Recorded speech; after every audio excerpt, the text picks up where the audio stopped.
नमस्कार. मी Zee Marathi home minister fame अँकर अनिता आवटी. 8 मार्च आज जागतिक महिला दिन. विशेष मुलाखतीमध्ये बंधुता न्यूज नेटवर्क मध्ये आपल्या सर्वांचं सहर्ष स्वागत.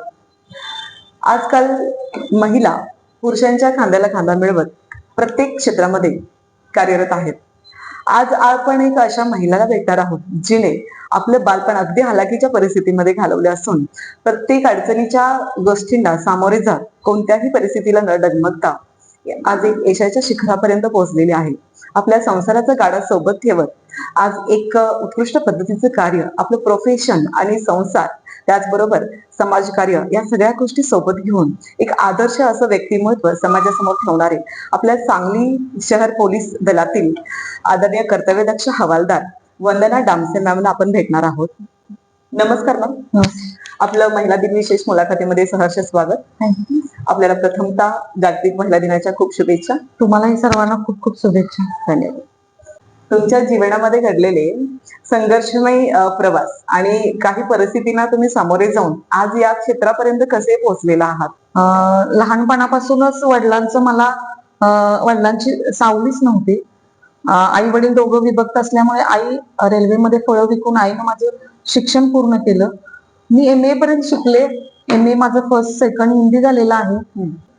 त्यामुळे मग पोलीस भरती सहज प्रसिद्ध झाली पेपरला आणि मी तो फॉर्म भरला. फॉर्म भरायच्या वेळेला जो DD काढायचा असतो तो DD 100 रुपयाचा काढायसाठी सुद्धा माझ्याकडे पैसे नव्हते. अशी माझी हालाकीची परिस्थिती होती.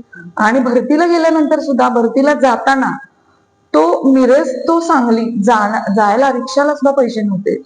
शेजारच्या बाईकडून उसने 20 रुपये मी घेऊन गेले आणि मी भरती झाले. आणि मला असं वाटतं ना की मला लेक्चरर व्हायचं होतं, पण देवाच्या मनामध्ये वेगळी योजना होती आणि त्यानुसार मी पोलीस झाले. ह्यासाठी झाले की देवानं तो मला आशीर्वाद दिला की एक वरदान दिलं की मला आतून मनातून वाटत होतं की समाजामध्ये काही ठिकाणी महिलांच्यावर इतरांच्यावर अन्याय होतो, तर त्या अन्यायाला वाचा फोडायला किंवा न्याय द्यायला इतरांच्या पुढे हात जोडण्यापेक्षा मीच त्या ठिकाणी प्रत्यक्षात आले. हेच माझ्यासाठी बहुमोल वरदान झालं. पोलीस भरती झाले, माझे आयुष्याची कष्टाची भाकरी चालू झाली. त्याचबरोबर इतरांनाही मी त्या समाजामध्ये न्याय देण्यासाठी कुणावर काही कोणती घटना घडल्यास मी तिथं तात्काळ पोहोचेन. माझ्या मनातून माझ्या आत्मीतून मी त्यांना त्यांचं योग्य ते त्यांना न्याय देईन. म्हणूनच देवाने मला ह्या भरती केल्या असेल. मला ह्या पोलीस खात्यामध्ये येऊन 20 वर्ष झाले. माझे पतीही पोलीस आहेत. म्हणजे दोघेही एकाच क्षेत्रामध्ये कार्यरत असल्यामुळे खटके फारसे उडत नसणार आहेत. नाही, कधीच उडत नाही. म्हणजे बॅलन्स चांगल्या पद्धतीनं थोडाफार आम्ही दोघं एकमेकाला ऍडजस्ट करतो. कारण फील्ड एकच असल्यामुळे त्या फील्ड मध्ये सगळे एक्सपिरियन्स त्यांनाही आहेत, त्यामध्ये तुम्हाला समजून गेलं इतकं काही जड जात नाही. बरोबर, ठीक आहे. मग आता तुम्ही पोलीस दलामध्ये कार्य करत असताना फॅमिली आणि प्रोफेशन बॅलन्स करण्यात काही कॉम्प्रोमाइज करावं लागतं? खूप म्हणजे खूप कॉम्प्रोमाइज होते. नाईट असली तर नाईट 12 तासाची असते. सकाळी आल्यानंतर परत मुलीची शाळा, मिस्टरांचा डब्बा, हे सगळं असतं. पण आम्ही दोघांनी माझे पती एवढे म्हणजे खूप समंजस आहे. खूप मी घरात जाऊपर्यंत त्यांनी थोडं तरी काम आवरलेलं असतं. मला ते बघून फिलिंग चांगलं होतं. मला पण कामाला उत्साह येतात. प्रत्येक गोष्टीत ते मला सपोर्ट करतात की असं पुढे जा, जे करू नको ते करू नको, तू जे करशील ते योग्य करशील, एवढी त्यांना खात्री आहे. आणि आम्ही दोघं एकमेकाला सपोर्ट करूनच मुलीला सांभाळत असतो. अच्छा. तर तुम्ही आजकालच्या मुलींना जीवनाची वाटचाल कशी करावी असं एखादा संदेश तुम्ही काय द्याल आजकालच्या मी आजकालच्या मुलींना असं सांगेन की तुम्ही डगमगायचं नाही. लहानपणापासून मला जसे कष्ट आले, मला जशी संकट आली, तशी तुम्हाला येत असणार आहेत. आर्थिक असणार आहेत, मानसिक असणार आहेत, शारीरिक असणार आहेत. त्या सगळ्या गोष्टींना आपण पार पाडत पुढे जायचंय. सगळ्या गोष्टीचा सामना करायचा, डगमगायचं नाही. आता आपल्याला 4 वर्ष लागले, 5 वर्ष लागले असं नाही करायचं. जेवढं लागेल आपल्याला ह्या कष्टाचं फळ हे नक्कीच मिळणार आणि चांगलंच मिळणार. तुम्ही UPSC करा, MPSC करा. आजकालच्या मुली एवढ्या शिकलेल्या आहेत, पण तुम्ही का असं करताय ना की फेसबुक, इन्स्टा, रील्स याच्या माग घुटमळत जात आहे. घुटमळत जाऊन जे आपलं खरं रिअल जीवन आहे, खरोखरचं अस्तित्व आहे, ते तुम्ही विसरून जाताय. बरोबर. देवानं स्त्री निर्माण केले म्हणजे त्यांनी काही उद्देशानं काही जे आहेत ते पुरुषांच्यात नाहीत, पण बरोबर. स्त्रीला दिले. ते वरदान दिले. तिच्याकडे सहनशक्ती दिले, तिच्याकडे शारीरिक गोष्टीची सगळी क्षमता दिली, ते सगळं सहन करायचं. पण सहन करून सुद्धा आपण टप्पे पार करून पुढे जाऊ शकतो, हे लक्षात ठेवलं पाहिजे. आणि पोलीस खातं प्रत्येक स्त्री, प्रत्येक पुरुष, प्रत्येक समाजाच्या पाठीमागं 24 तास नेहमी पाठीशी असतं. काही असू दे, तुम्ही पोलीस खात्यांच्याकडे तुमची तक्रार करा.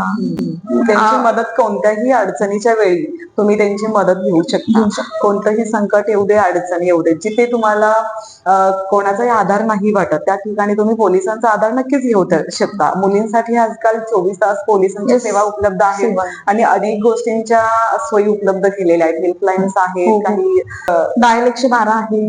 डायल 112 ला तुम्हाला 1 मिनिटात तुमचा कॉल मुंबईहून लगेच जोडला जातो. कुठलीही स्त्री अडचणीत असेल, स्त्री असू दे, पुरुष असू दे, लहान मुलं असू दे, वृद्ध असू दे, सगळ्यांसाठी ते खूप डायल 112 तर खूप चांगलं आहे. बरोबर. Best way. आणि महिलांच्या वरती सुद्धा म्हणजे मुलींच्या अल्पवयीन मुलींच्या वरती थोडे अत्याचार होत आहेत, तर त्यासाठी एखादा संदेश आणि एखादा मेसेज आपण द्यायला पाहिजे तुमच्या. मी तर असं सांगते, मला तर असं वाटतं की आई वडिलांनीच लहानपणापासून मुलींच्या मध्ये ते बीज रुजवायला पाहिजे. जसं तिला समजतं तेव्हापासून रुजवायला पाहिजे की बाई, हा समाज असा आहे, ह्या समाजामध्ये आपण असं नाही केलं पाहिजे. तू घाबरली नाही पाहिजेस. तुला कोणताही त्रास झाला, कुणीही तुला अत्याचार करत असेल, तुला डिवचत असेल, तुला काही तू लगेच पालकांना सांग. नाही वाटलं घरातल्या आपल्या शाळेतल्या टीचरांना सांग. नाही वाटलं तर पोलीस आहेत. पण तू कधीच डगमू नकोस. प्रत्येक गोष्टीला तू संकटाचा सामना करत गेलंच पाहिजे. आणि तुला जगायचंय, तुला परत नवीन विश्व निर्माण करायचंय. म्हणजे तुझं लग्न झाल्यानंतर परत तुला मुलं बाळ, म्हणजे ह्या नवीन विश्वामध्ये तू नवीन तुझ्या अपत्याला आणतेस, तर त्यालाही तू तयार केलं पाहिजेस. बरोबर. आत्ताच तयार केलं तर म्हणजे समाजामध्ये जे अडचणी निर्माण होत आहेत त्याच्यामध्ये आपण अडचणी थांबवण्यापेक्षा अडचण निर्माणच होणार नाही यावरती जास्त भर दिला तर समाज लवकरच सुधारेल. जिजाऊने जर शिवाजी महाराजांना जर लहानपणापासून त्या गोष्टीनं घडवलं नसतं, तर त्यांचं नाव आपण इतके वर्ष झालं आपण त्यांचं नाव घेतो, उत्साहानं त्यांचा जय जयकार करतो. मग तसं स्त्रीनं केलं पाहिजे. स्त्रीनं पण आपल्या लहान मुलाला, बालकाला, मुलीला असू दे, मुलगा असू दे, त्याला घडवलं पाहिजे. तिच्याकडे लक्ष दिलं पाहिजे. मुलं आजकाल मोबाईल घेतात, इन्स्टा, फेसबुक याच्यामध्ये विस्कळीत चाललेत आणि ते विसरून चाललेत. आणि एक मोठे गेम आहेत, त्या गेमच्या आहारी चाललेत, स्वतःचा नाश करत आहेत, संपवून टाकत आहेत. मग त्यावेळेस पालकांनी योग्य त्यावेळी लक्ष दिलं पाहिजे, जागरूकता बाळगली पाहिजे. आपला मुलगा कुठे जातो, काय करतो, त्याचा मोबाईल चेक केला पाहिजे. तो त्याचे मित्र कोण आहेत, तो कुठल्या टेन्शन मध्ये आहे का, आणि त्याच्याशी मन मोकळेपणानं बोललं पाहिजे. कारण आजकाल मुलांच्या आत्महत्येचाही प्रकार दिसतो आपल्याला की परीक्षेमध्ये कमी मार्क्स पडले, काही गोष्टींनी माइंड डिस्टर्ब होतात मुलं आणि ते आत्महत्या करतात किंवा काहीतरी वाईट कृत्य करतात समोरच्यांसोबत. मग अशा गोष्टी थांबवण्यासाठी आपण म्हणजे तुमच्या उद्देशावरून असं दिसतं की आपण त्यांना संस्कारच लहानपणापासून दिलं तर या गोष्टी घडणार नाहीयेत. अगदी बरोबर आहे. जसं की जिजाऊनी शुभांना घडवलं, एक इतिहास घडला, इतिहासामध्ये त्यांचं नाव आज अजरामर आहे. त्याच पद्धतीनं प्रत्येक स्त्रीने जिजाऊ सारखं आपल्या पाल्यांचं, आपल्या मुलांचं संगोपन केलं तर एक छानसा आपला हा समाज घडू शकेल, असं तुमचा संदेश आहे. हा संदेश नक्कीच सगळ्यांना मोलाचा ठरणार आहे. तर तुमच्या आयुष्यामधील एखादा आनंदाचा अविस्मरणीय क्षण मला ऐकायचं. ज्यावेळेस मी पोलीस भरती झाले, हाच माझा एकदम आनंदाचा. आता जरी ती घटना आठवली तरी माझ्या अंगावर शहार येतात की ज्या व्यक्तीला साधं अन्न खायला नव्हतं, ते आपण स्वतःच्या पायावर उभं राहिलो स्वकष्टानं, प्रामाणिकपणानं. तो माझा एकदम अविस्मरणीय क्षण आहे, खूप आनंदाचा क्षण आहे.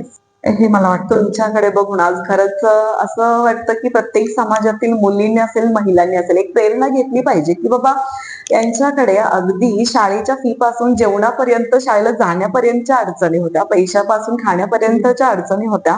या सगळ्या संकटांना सामोरे जाऊन, परिस्थितीशी झगडून आज तुम्ही एक अगदी यशाच्या शिखरापर्यंत पोहोचलेला आहात. तर एक सगळ्यांनी आदर्श घ्यावा आणि एक आदर्श व्यक्ती घडण्यासाठी तुमचं नक्की तुमच्याकडून मार्गदर्शन घ्यावं आणि शिकावं, असं तुमचं व्यक्तिमत्व आहे. तर तुमच्या या पुढच्या वाटचालीसाठी आमच्या बंधुता न्यूज नेटवर्क कडून शुभेच्छा आहेत. थँक्यू. येस, आणि पुन्हा एकदा तुम्हाला जागतिक महिला दिनाच्या खूप खूप शुभेच्छा. तुम्हाला सर्वांना खूप खूप शुभेच्छा. चला तर सर्व महिलांना पुन्हा एकदा जागतिक महिला दिनाच्या शुभेच्छा. पुन्हा भेटूयात अशाच एका सुंदरशा मुलाखतीत. तोपर्यंत नमस्कार.